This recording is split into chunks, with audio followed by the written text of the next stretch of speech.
After we left Alf's pet shop, Isaac and I made our way to the bar that Reese and Karan had stopped at. We wanted to tell them all we had learned and discuss what to do next.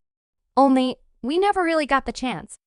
Standing outside of the bar, the drunken kill was a large crowd. They seemed to be chanting. Isaac and I pushed our way through the crowd. To our horror, Reese was standing in the middle, squaring up to a large Trazopon. Trazoponians are notorious warriors. They evolved armor harder and tougher than steel, completely composed of dead tissue and minerals. Not even a hyper-accelerated plasma slug could damage their plating. They also possess Quaidon, harpoon-like appendages that retract into their forearms.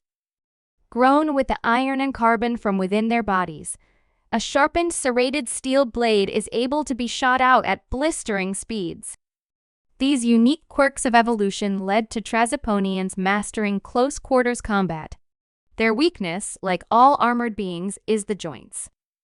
However, the Trazoponian circulatory system is extremely robust. Their veins and arteries are self-sealing, even to large wounds. Minerals inside their tissue expand into a foam-like structure, sealing the leak. It's very rare for one to bleed out. And Reese, in his inebriated state, picked a fight with one. "Call me that again, Gritzel!" Reese screamed. The Trazopon loomed over him and leaned in. "Piskin," he said slowly, the slur emanating from behind its thick face plating, only its eyes visible. I rushed into action. I had to stop this before Reese got himself skewered. "Reese, what the hell? We were gone for 10 minutes. How are you this drunk?" "Karen, what happened?" Karen shook his head and I turned to the still angry Trazopon. "I apologize for my crewmen. Whatever they did, I hope they didn't cause you too much trouble. I think if we all stay calm." "Fuck that, Grits! This Piskin wouldn't stop running his mouth!" the Trazopon yelled. Reese flinched again at the slur. "He disrespected me and the Tray Father. This transgression cannot go unpunished. I will discipline." My sentence got cut short. "No, I will." My heart sank as time slowed down. I saw the Trazopon winding up to throw a powerful punch. Its knuckles like boulders, the sheer power of its muscles moving the incredible mass of its arm back. A blur rushed past my frozen body and wrapped itself around the waist of the Trazopon. Isaac had tried to tackle it to the ground, misjudging the weight disparity. The Trazopon threw Isaac off. "You want to fight? I'll give you a fight," Isaac snarled.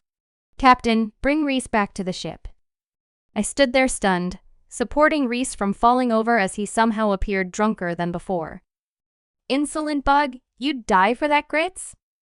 The Republic should be thanking me for destroying this pathetic excuse of a crew." Isaac didn't respond. Instead, he exploded into action, charging the Trazopon head-on.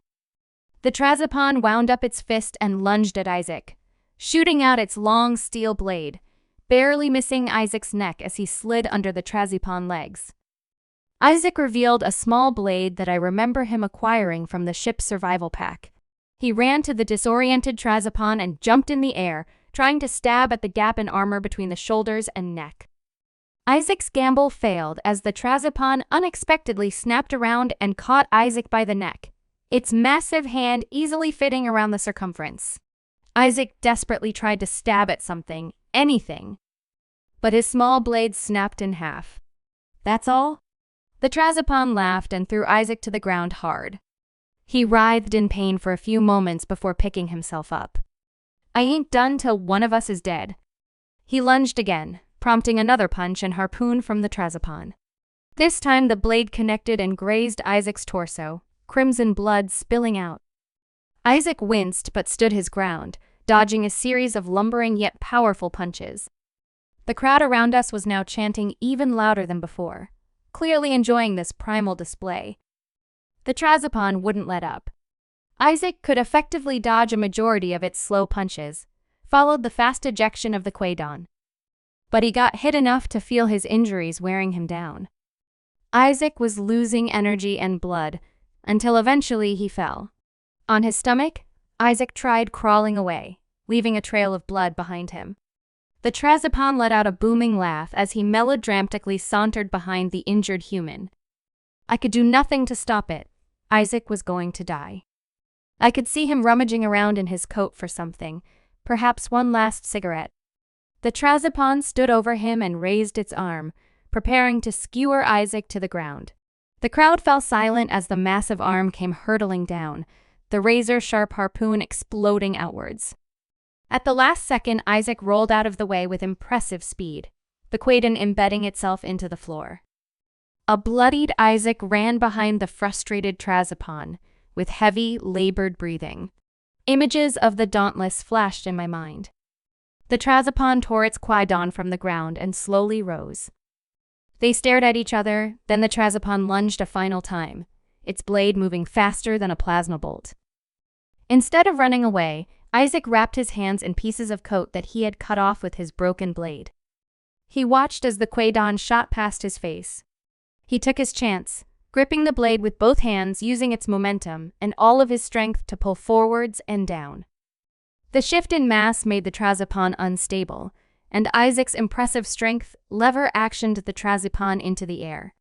As the Trazopon rose, Isaac suddenly switched direction, full force swinging the Quaidon like a polyball bat. The massive arm followed Isaac as the inertia of the rest of the Trazopon carried it in its original arc. With a gut-wrenching squelch, the Quaidon was ripped from the Trazopon's arm. Purple blood spewing from the wound and eventually foaming up as both combatants fell to the ground. The Trazopon screamed and held its now immobilized arm. Isaac grunted as he pulled himself unsteadily to his feet, still holding the severed blade.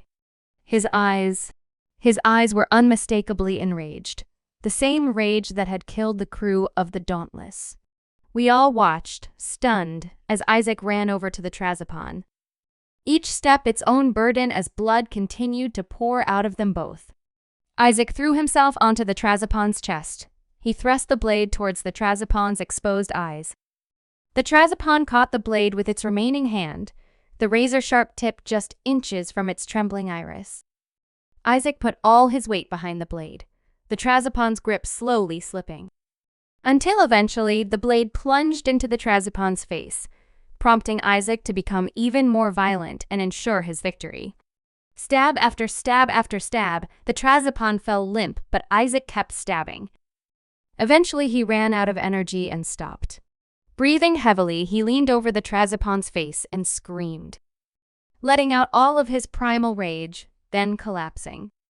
The room was silent except for the sound of sirens incoming. Someone must have called station security. I've been writing the past few logs from the Keptrolni infirmary. Isaac's injuries were too severe for our facilities on board the Bargo Buster. Viv, I know you're reading these. I'm sorry I can't be there with you and Finner, but I feel indebted now to Isaac. He saved Reese's life at the possible expense of his own. I have to get him home,